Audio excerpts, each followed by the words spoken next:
Hello, leader. You've probably hosted team building activities before. Maybe it was a trivia night, a paint night, or even axe throwing. But here's the truth. Most of those activities don't build your business or your team culture.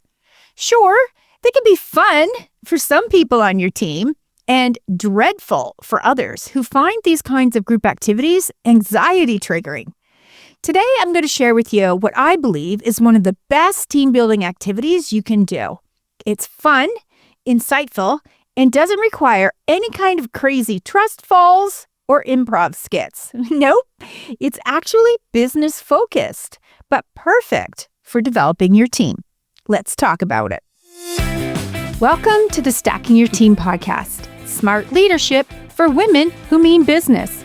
I'm Shelli Warren, your team and leadership coach, and your no-fluff guide to building a powerhouse team that actually gets the job done without you holding their hand every 5 minutes.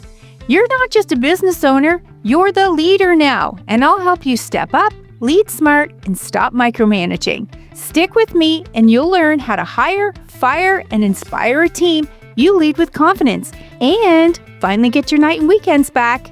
And here's the hard truth. The team that got you here may not be the team that gets you there. So let's trade burnout for bold leadership and stack your team.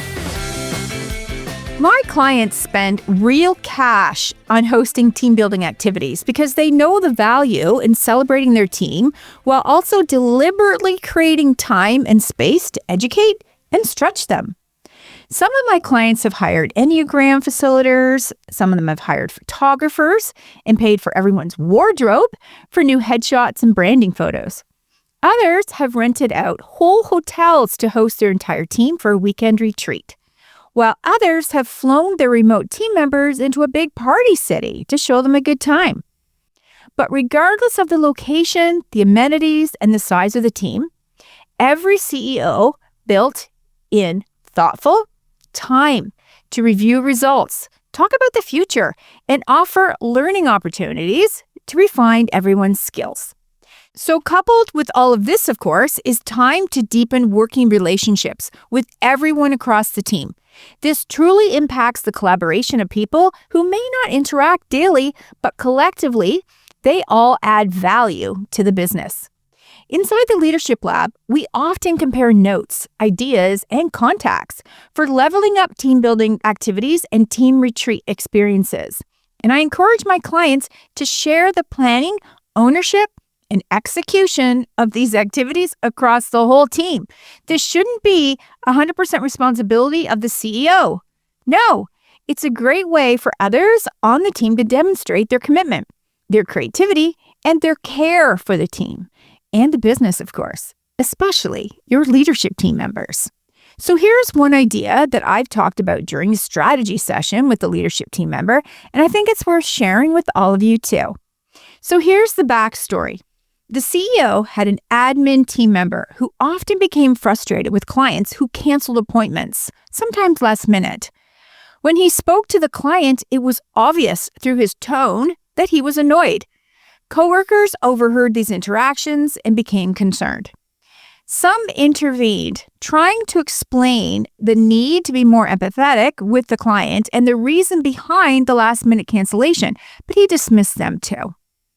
You see, the admin person was single, no children, and not currently in a relationship. So he couldn't relate to what his clients were up against and that many situations that can arise, as a working parent.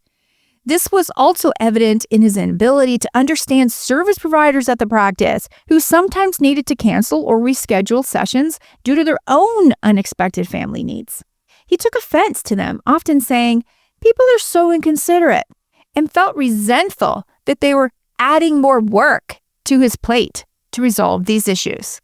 So, in addition to offering coaching to that admin person in real time, including resetting expectations regarding how to interact with clients using a warm and professional tone versus a cold and judgmental tone, here's what I suggested for their upcoming team retreat.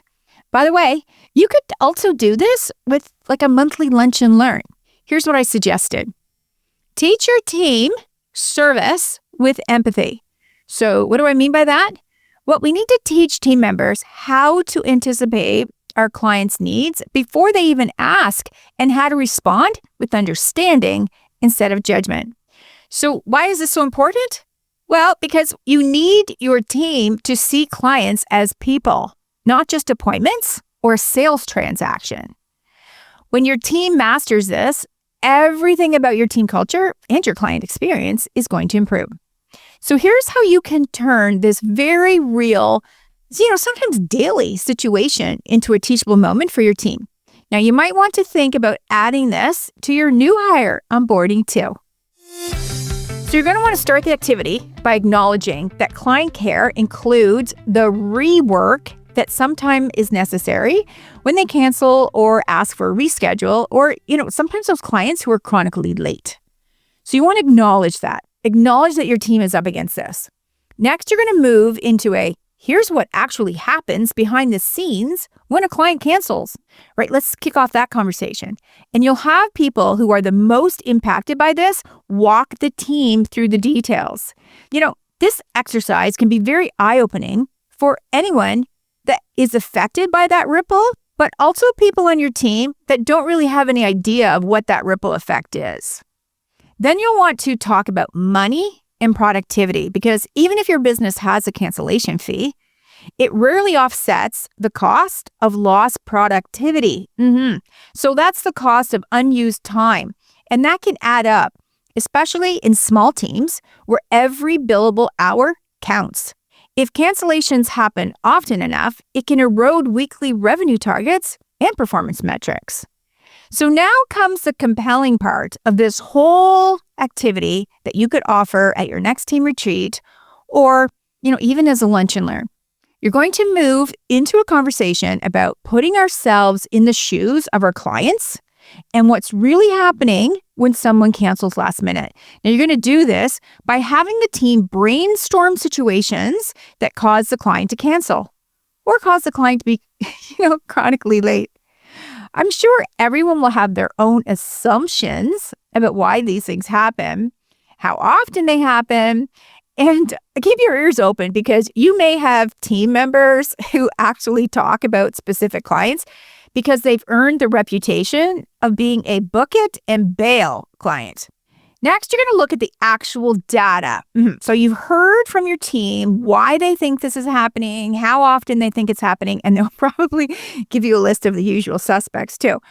But now you want to move them into looking at the actual data. Like what's the truth here? And you can get that from your scheduling tool. So you could find out that most cancellations come from parents with sick kids, or their elder care providers, or their shift workers whose schedules are changing rapidly. So that's impacting all of the planning that they've done for these appointments. Now, here comes the teachable moment. Take one of those scenarios and walk your team through their default reaction.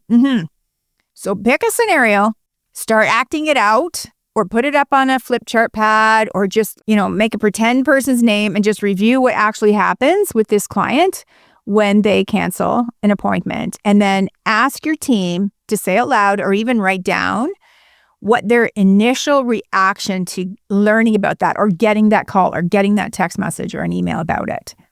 And then you're going to help them reframe it through empathy. So you're going to repeat some of the comments and the stories that were uncovered in that, put yourself in the shoes of our client session. So you're going to want to go back and revisit that. And then have your team practice out loud how they will respond differently now, including helping each other do this when they start to see each other getting a little frustrated.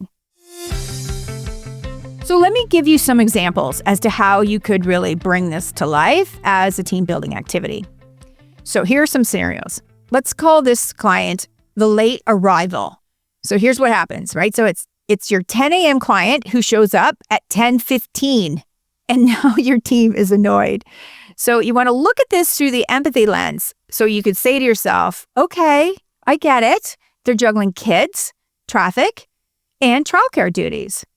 So I should anticipate this by staying calm and greeting them warmly with something like, I'm glad you made it. Let's get you settled. Here's another scenario. Let's call this client the no-show. Now, you're likely familiar with this type of client because they can often miss appointments with not even giving you some notice.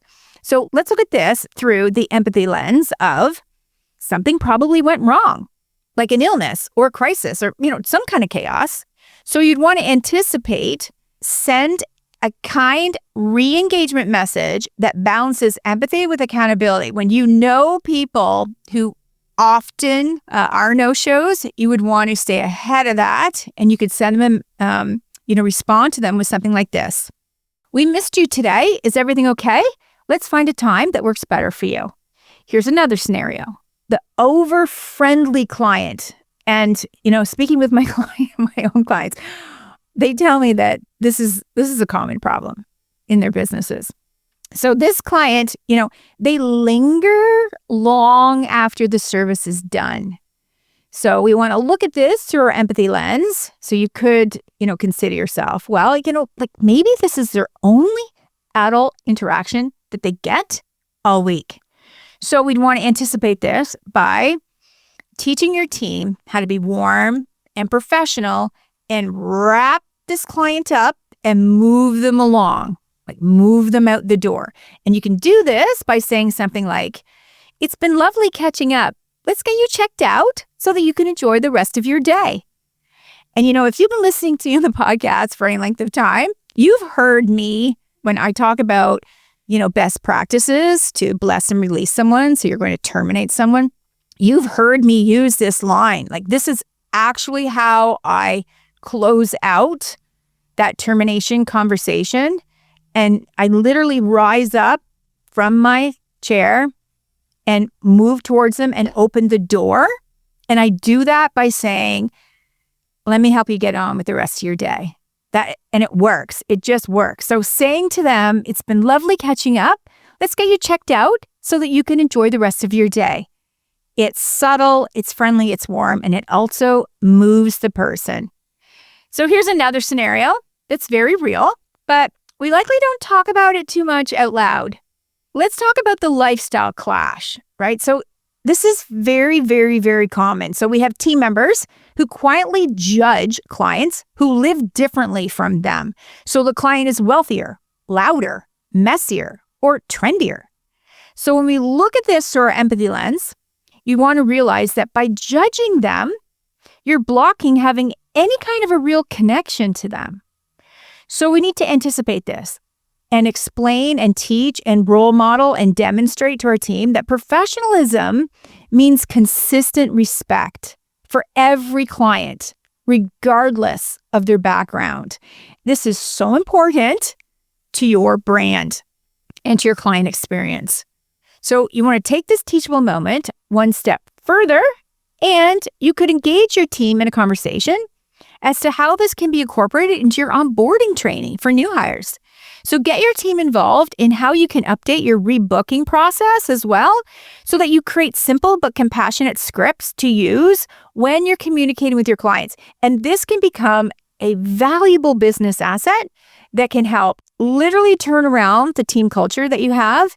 It can be an incredible training resource for your new hires or for anyone that's been out of the business for a bit. So maybe someone's been on maternity leave or parental leave. Maybe you're opening up a second location. But these kinds of real conversations about how to treat clients, they're just priceless. So let's do more of those. So let's recap. Today we talked about how your team building activity can be more than a day about games or gimmicks. It can be about growth through empathy for you and your team. You learned that empathy isn't just about being kind and labeling this as a soft skill. No way. Empathy and truly learning about what your clients are up against and then responding in a way that enhances their experience with you and your brand is called operational excellence. So when your team anticipates needs and meets people with grace instead of frustration, it protects your culture and your credibility. Clients remember how you made them feel, not what you did.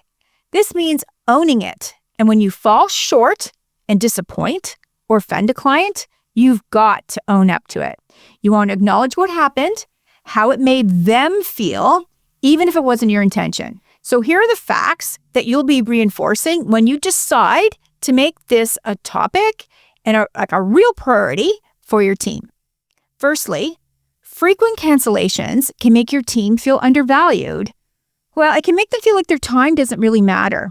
It can also lead to a subtle resentment toward clients or like specific clients, even the owner, if policies aren't reinforced. Without empathy coaching, this can snowball into a them versus us mindset. That's never a good thing. Secondly, cancellations aren't just lost revenue. They're a leadership moment. You can use them to teach the team how to respond with empathy instead of irritation. You can streamline your policies and client communication scripts, and you can reinforce professionalism and adaptability as leadership behaviors. So the next time your team is venting about clients, they'll recognize it and hold themselves accountable to reframe it and remind themselves about stepping into the shoes of their clients. That's where leadership happens. If you're tuning into the podcast, it's likely because you've grown your business, but your team still depends on you for a lot. You know, every woman in the Leadership Lab started there too. The Leadership Lab gives you tools, coaching, and accountability to build a team that runs without you. No more hand-holding. You'll go from managing people to leading leaders, so you can focus on your highest valued work that you love doing. Don't go it alone. Join us by visiting stackingyourteam.com. I can't wait to support you. If today's episode helps you see your leadership in a new way, I'd love to hear about it. Come connect with me on Instagram, where I'm at @stackingyourteam, and tell me what's troubling you about your team right now. And hey, if you're tuning into this podcast because you work somewhere and you want to develop your leadership skills, I invite you to start following our sister company, Thousand Islands Leadership Consulting. Check us out on Instagram or LinkedIn so you can chart your course to the next level of leadership. This is Ellie. Come back next Tuesday. My Mimi will have another episode for you.